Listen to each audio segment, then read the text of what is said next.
to like the level of move that Paul George going to the Clippers was or anything like that, but I it's such a bizarre trade in the sense that one, it's a pretty sizable move, right? Julius Randle's 2 years removed from making an All NBA team. Cat, obviously an All NBA guy, an All-Star, like an All-Star trade at this point in the season, in the offseason, is a little bit crazy. Jax, 3 months of the slightly delusional club. Derek Lively, very well said. So this coming out, days before media day, a week before training camp starts, is crazy. It is. And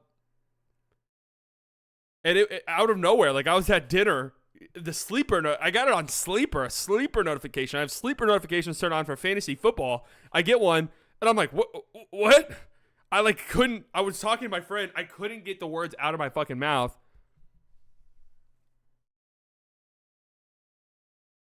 I could not get the words out of my mouth. I was like, cat traded. He was like, huh? Just a bizarre trade. And I think it's weird. I got to say immediately, it feels like a very strange move from the Timberwolves. I'm looking at it from the perspective of Cat's been there for 10 years, first overall pick, been there through the ups and the downs. You just came off of the second best season in your franchise's history and a core that you're hoping to build around and you're hoping to contend for a championship this year. To make a move like this days before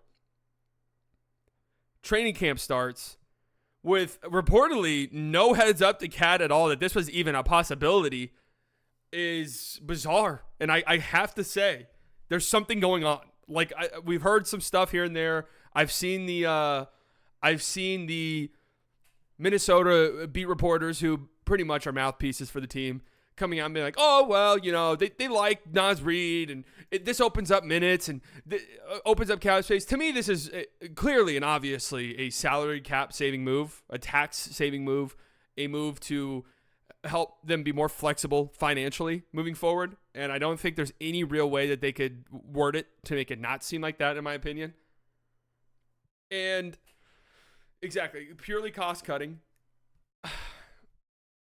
I've thought about it for days. I'm happy actually that this happened on a Friday and I had some time to sort of digest it and think about it before I talked about it openly. I still don't get it, man. I don't get it for the Timberwolves.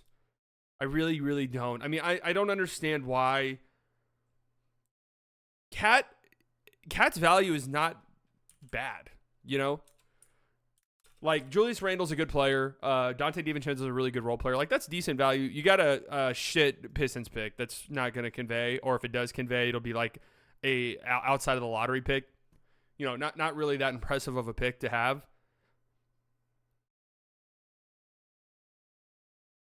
But I've tried to make it make sense in my brain. They love Naz Reid. That has to be it. They like Naz Reid. I looked at some stats. There are some interesting numbers, like Rudy Gobert and Naz Reid on the court together had a better net rating than Karl-Anthony Towns and Rudy Gobert on the court together. Does that mean everything? No, of course not. It's pretty small sample size. Naz Reid, if you want to say, hey, Naz Reid is not as good as Karl-Anthony Towns, but he can replace Cat. Like he can give us 80% of Cat at a fraction of the cost. You're really banking on this season for Naz Reid being like who he is. You're really, really banking on this season from Naz Reid, 13.5 points per game, but more so than anything like that, 41% from three on 5 attempts a game. Like, you're really banking on that being who he is instead of just like a league average shooter, which he was for every other year of his career. He's 24 years old, 25 now, I'd imagine. Just turned 25 years old 35 days ago. And has gotten better every single year of his career. So I could see their logic there. And he is a good defensive player. So I feel like it doesn't really take away much defensively. And now Dante DiVincenzo plugs in. You lost Kyle Anderson in the offseason, Dante DiVincenzo off the bench, really, really strong option for you. And I would assume, I don't know, but I would assume Julius Randle off the bench, which that's its own can of worms. Now all of a sudden, a Timberwolves team where we were pretty concerned about their bench. Rob Dillingham's going to have a way bigger role than he probably should have. Now that's mitigated a little bit by Dante DiVincenzo being there. But this is the downgrade talent-wise. Obviously, DiVincenzo is nowhere near as good as Cat is. Julius Randle is not as good as Karl-Anthony Towns is.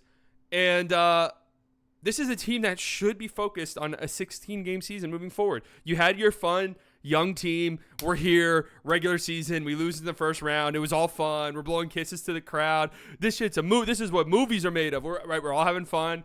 Okay, last year, boom, it was go time. Made it to Western Conference Finals. You lost in 5 games. You got your asses kicked by the Mavericks. But you know what? I'll throw you some bail. I was there. I watched those games in person. I saw those games. That was a pretty competitive series. Like, yes, you lost in 5. Yes, you got blown out in embarrassing fashion in Game 5 on your home floor. But games 1 through 4 were competitive. You know, Luka doesn't do Luka Doncic shit in Game 2. It's a 1-1 series. Who knows how the series ends up? I would say the Mavs still probably win just because they were just picking apart the Timberwolves in the pick and roll, and maybe that was a big reason for this. Cat just wasn't really in a position to stop it defensively. But to me, this limits their ceiling. I really don't think Randall for Cat is a huge difference talent-wise. But what it is, though, is a difference in style. Sure. Let's just say Naz Reid plugs into the starting 5. He's a guy who can space the floor and shoot. Cat claims he's the greatest big man shooter of all time. Obviously, we know that's not true. It's Dirk Nowitzki. That doesn't even need to really be discussed. But he is one of the best three-point shooters of all time. One of the best big man three-point shooters of all time. And volume-wise, yeah, sure, he probably is. When you factor in like volume and stuff, there's probably never been a big like Karl-Anthony Towns when it comes to shooting threes. Julius Randle's not that. Julius Randle needs the ball in his hands. Julius Randle's going to attack the rim. Julius Randle's going to post up. Julius Randle's going to get into an array of moves. He's going to clog the paint. And yes, we know. Again, I mentioned 16-game season. This needs to kind of be the line of thinking. Once you reach a point where we know who we are in the regular season, we know we're good enough to make the playoffs. We know we feel we have a number one in Anthony Edwards who can take us to the promised land, win a championship. Boom, you've entered the 16-game category. Like, that's where you're at as a team. Everything that you do needs to be through the lens of winning a championship, winning in the postseason. Julius Randle is one of the worst postseason players we have ever seen. Okay, period. 17 points per game on 34% from the field, 28% from 3. Efficiency-wise, absolutely one of the worst high-volume players we've seen in the playoffs. Now, granted, it's only been, he's only had 2 trips to the postseason. He's played in 3 series, I think.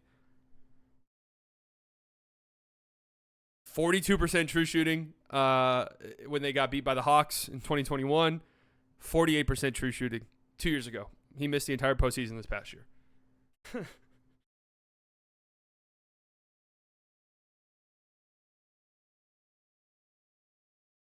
So I don't know. I know Cat wasn't great in the playoffs either, but he provides a floor spacing problem that makes it really difficult. Now, Dante DiVincenzo also provides that, but the thing is, it comes from the guard position.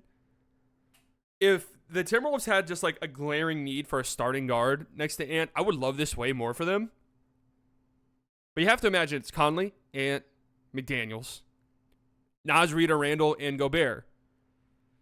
So somebody's going to be out the rotation. Now, it could be McDaniels, who like finds himself not closing games as often as Dante DiVincenzo.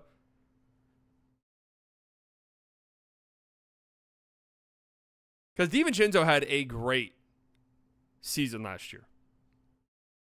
40% from 3 on 8 attempts per game. And we've talked about this before. I think I talked about this when we did the top 100 list and I had him on there.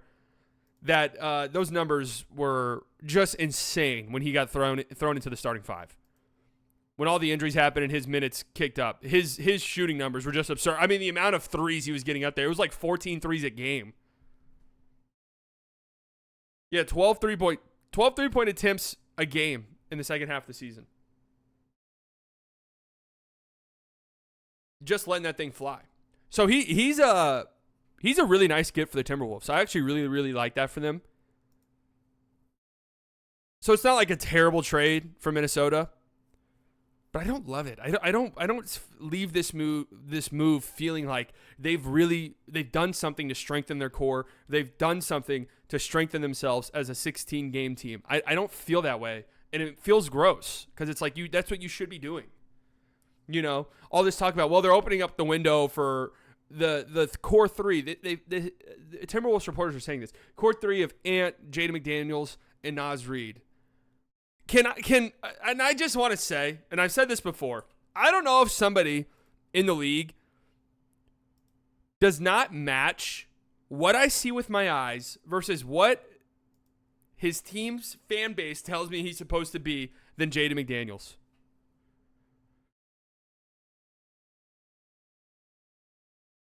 A good defender. You see some flashes here and there offensively, but he's supposed to be like, he's making, $30 million a year. He's supposed to be like this guy who's going to develop into this dude who can create for himself offensively. One of the best defenders in the league. I don't see that. I don't see that when I watch him. I see a very good defender. One of the best defenders in the league. Full stop.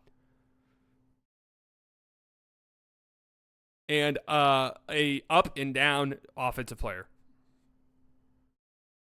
And yes, it does feel like Julius Randle will more than likely be shopped. But what's his market, though? I mean, it's going to be interesting to see how this all plays out. I'm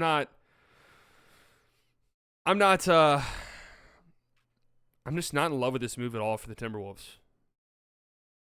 I'm just not. It just feels like, oh, well, they're setting things up for the future.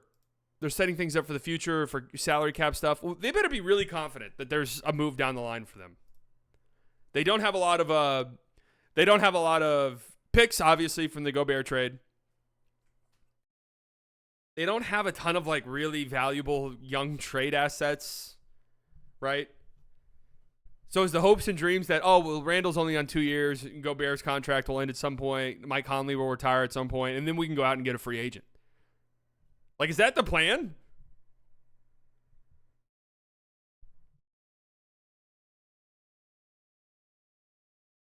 That's true. Julius Randle, in slightly GM, when I took over as GM of the Dallas Mavericks, Julius Randle did wind up a member of the Dallas Mavericks at one point. So maybe that's the play. Wild prediction, Randle ends the season on the Blazers. I mean, I don't know. I'm not fully bought in on Julius Randle being somebody who could be a very reliable 30, 35 minute per game guy in the postseason. Now, granted, it's not like Cat was really that either, but I like their direction more. They were a difficult team to match up with Cat. Luka Doncic just did Luka Doncic shit, okay, at the end of the day. And this also feels like a further bet on Anthony Edwards, which is going to be a good bet, but they really need him. They really need him to continue to develop. And someone mentioned it earlier. Julius Randle's a good playmaker. I think Cat's a bit of an underappreciated playmaker for his size, but Julius Randle is a good playmaker, and that will help out. That will help out alongside Anthony Edwards, especially Mike Conley, who is older, not the picture of health, and probably they don't want him to run him into the ground. Having another playmaker alongside will be pretty important. For the Knicks fans hate. It's funny. I can't remember a high profile trade like this over the last few years where both fan bases just seem to fucking hate the move the moment it happens. Of course, they've talked themselves into it over time. That's what any fan base will do when a trade happens. But right when the trade broke, every single Jesus, I just read the chat. Every single person on the Timberwolves subreddit and the Knicks subreddit hated this trade. Hated this trade. It was just kind of hilarious to see. From the Knicks side of things, it felt more like a sentimental thing. The Villanova boys have been broken up before you even got to see it. And Julius Randle, love-hate, but it's more so Dante DiVincenzo. They didn't want to lose out on Dante DiVincenzo. For the Timberwolves side, it felt more like what the fuck are we doing? We just traded Cat for Julius Randle and Dante DiVincenzo? Yeah, the opinions varied greatly. But I can't help but feel like this is a really nice move for the Knicks. Julius Randle was hurt most of last year when you played really well. So you can look at him and say, you were replaceable. We just saw it last year. You are replaceable.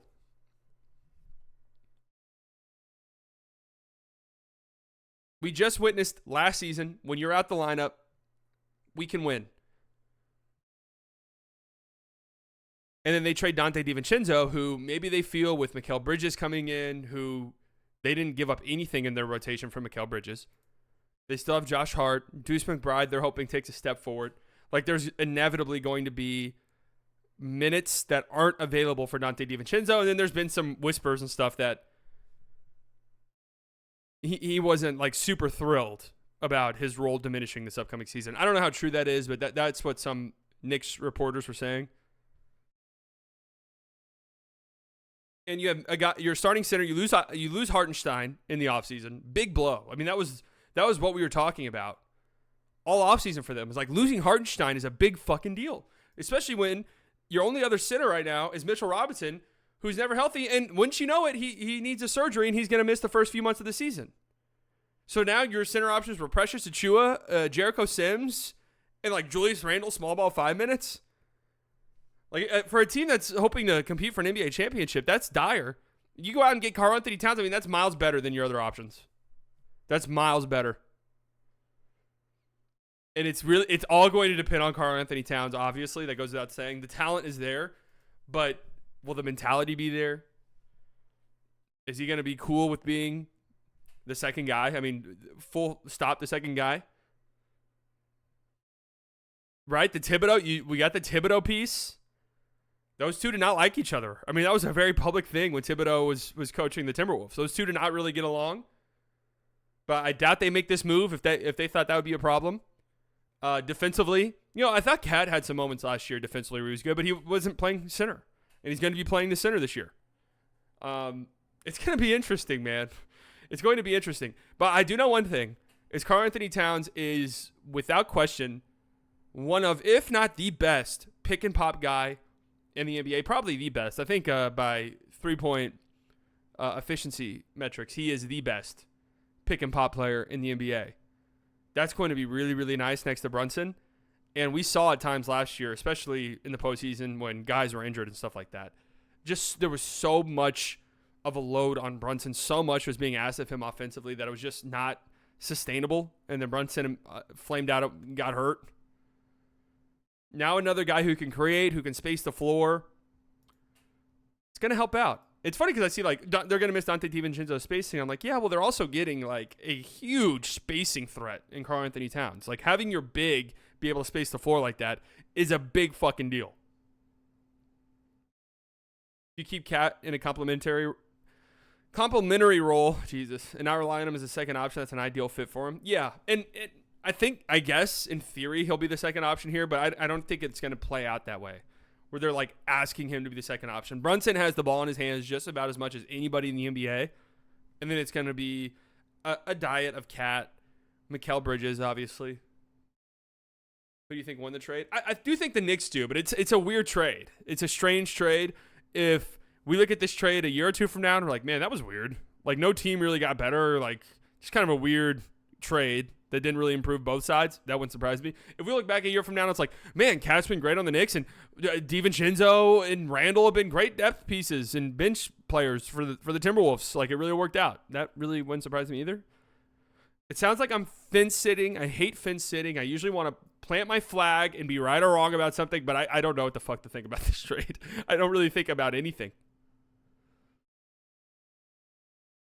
It's hard. It's a difficult trade. It's a trade that just came out of, I mean, this wasn't even on anyone's radar. I mean, what a bizarre trade. Are the Knicks now a threat to Boston? Yeah, I do think so. The Knicks are really good. I do feel like the Timberwolves got worse, which for where they're at feels bad. Maybe they've made themselves a little bit more flexible down the line with moves they can make, but man, that's a tough sell. Fresh off of making the conference finals for the second time in your franchise's history. You know? That's a tough sell.